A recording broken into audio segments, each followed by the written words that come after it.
हमारे साथ जुड़ने वाले खास मेहमानों से आपका परिचय कराता हूं और उसके बाद इस चर्चा को आगे बढ़ाते हैं। हमारे साथ जुड़ रहे हैं सिद्धार्थ यादव, भारतीय जनता पार्टी के प्रवक्ता हैं। दीपक झा, प्रवक्ता हैं कांग्रेस के, हमारे साथ यहां मौजूद हैं। प्रोफेसर भुवन भास्कर जोशी, समाजवादी पार्टी की तरफ से हमारे साथ इस चर्चा में जुड़ रहे हैं। श्रीराज नायर, जो कि वीएचपी के प्रवक्ता हैं, कई बार हमको इस चर्चा के दौरान ज्वाइन कर चुके हैं, आज एक बार फिर हमारे साथ हैं।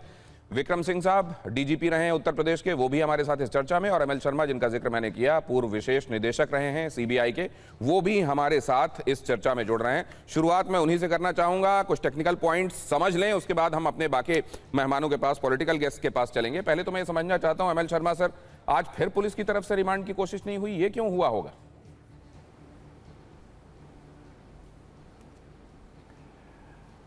जैसा मैंने पहले भी आपकी चैनल पे बताया था, इस तरह के पुलिस इन्वेस्टिगेशन में 6 स्टेप्स होते हैं।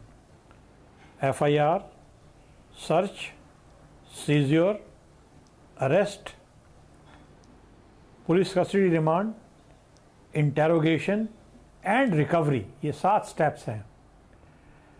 जो ये केस है, इसमें सारा एविडेंस अगर होगा तो रिकवरी बेस्ड होगा। अगर कुछ पैसा किसी से बरामद किया जाएगा तो तभी आगे ये केस चलेगा। इस केस में जो आपने मुझे बताया और जो अखबारों में आया है, दुर्भाग्यपूर्ण बात ये रही है कि जो पुलिस कस्टडी रिमांड है, अरेस्ट हुआ तो पुलिस ने पुलिस कस्टडी रिमांड ही नहीं मांगी और सीधा जुडिशल कस्टडी में भेज दिया। तो ये बहुत बड़ी अहम गलती उत्तर प्रदेश ने पुलिस ने की है और इससे केस आगे नहीं बढ़ेगा। दूसरा, जब पुलिस कस्टडी नहीं ली गई तो इंटेरोगेशन का कोई सवाल ही पैदा नहीं होता है। इसलिए कोई जानकारी इन अभियुक्तों से या अरेस्ट किए लोगों से आगे निकलेगी नहीं और तफ्तीश की लाइन आगे नहीं बढ़ेगी। तो ये सारा जो प्रयास है ये बिल्कुल निष्क्रिय है, इससे कोई रिजल्ट नहीं आने वाला है।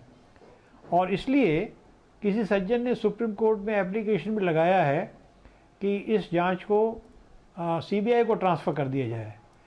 अब ये सारा घटनाक्रम देख के मैं इस फर्म व्यू का हूँ कि इस प्रकरण की जांच यूपी पुलिस से हटाकर सीबीआई में दे देनी चाहिए, क्योंकि पुलिस कस्टडी रिमांड पहले 15 दिन लिया जा सकता है। ठीक। और अगर जल्दी ये केस ट्रांसफ़र नहीं किया जाता है तो फिर सीबीआई को पुलिस कस्टडी रिमांड नहीं मिलेगी और ये केस वैसा का वैसा रह जाएगा। लेकिन सुप्रीम कोर्ट थोड़ा लॉ बदल गया है, तो ये कहा गया है सर, करता हूँ सुप्रीम कोर्ट की तरफ से तो कहा गया है कि इस मामले में इतनी जल्दबाजी की आवश्यकता क्या है? नहीं, वो जल्दबाजी तो होनी चाहिए। सुप्रीम कोर्ट कुछ भी कह सकता है, छोड़ दीजिए। मैं अपनी गलती को थोड़ा सुधारता हूँ। पहले 15 दिन, फर्स्ट 15 डेज में पुलिस कस्टडी रिमांड ली जा सकती थी, अब 40 दिन हो गया है, तो थोड़ा अभी टाइम है। लेकिन ऐसे मामलों में आनन फानन में ही कुछ रिजल्ट निकलता है।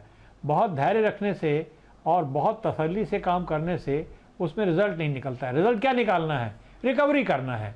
जो पकड़े गए हैं उनसे करना है और जो और पकड़े गए लोग और व्यक्तियों का नाम बताते हैं उनसे रिकवरी करना है। बिना रिकवरी के इस केस में कुछ है ही नहीं। तो ये सारी प्रक्रिया निष्क्रिय हो चुकी है।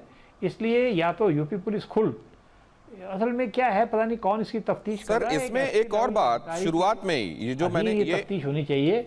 ये आपने एक महत्वपूर्ण बात कही है कि इस तरह के मामलों में बहुत धैर्य कई बार काउंटर प्रोडक्टिव हो जाता है। आनंद फानन में ही कई बार सकारात्मक नतीजे निकलते हैं।